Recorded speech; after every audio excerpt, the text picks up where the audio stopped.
Hi, I'm Mia. And I'm Danny. And this summer, we've been doing research projects related to alternative grading.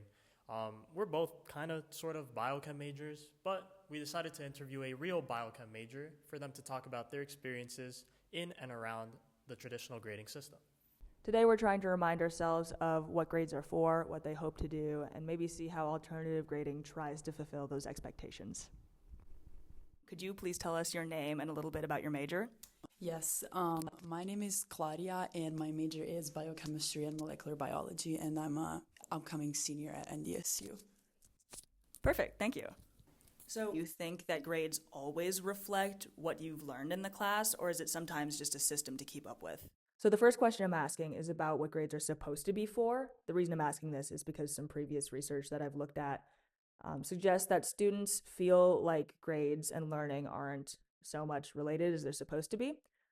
So in this one paper, which is just about traditional grading as it relates to the college admissions process, this one student said traditional grading is just about numbers, and this other student said, I was more focused on getting good grades for the college process as opposed to just doing my best to learn. So keeping that all in mind, I wanted to see what Claudia had to say about that.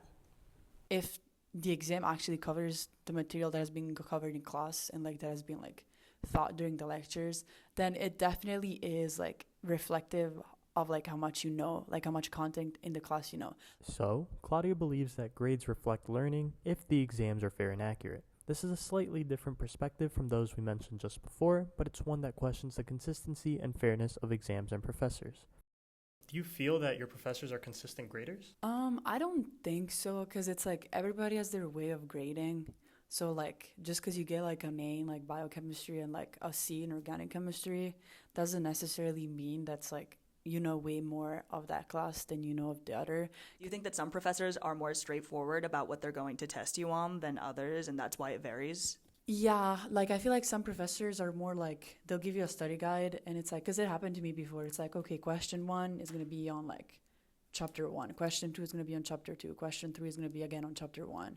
Whereas there's other professor that just give you a huge study guide with everything you're covered, and it's yeah, what I put on the study guide might be on the exam, it might not be on the exam.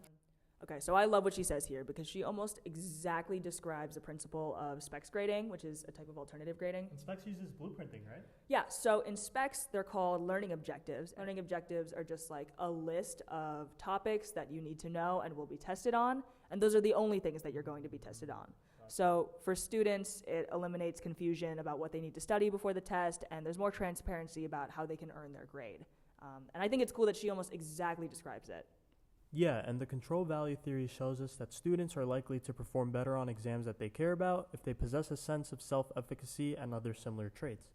So by blueprinting these exams, students can feel like they're in control and actualize some of these traits that are compatible with learning even if the material is difficult. That's interesting. Mm-hmm. So there's sort of a push and pull between the intrinsic motivation of the students and just the reality of having a grade. Yeah. And that sort of goes back to our original question about if grades are even good for evaluating learning. So there's one last paper that I wanted to show you, which shows some promise for alternative grading.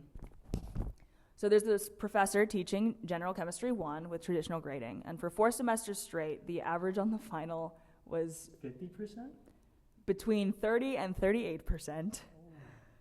So he tries something new. He introduces some components of specs grading to the class and keeps the final exactly the same, so it's consistent across all semesters. In the next 3 semesters, the finals average increases to between 38 and 42%.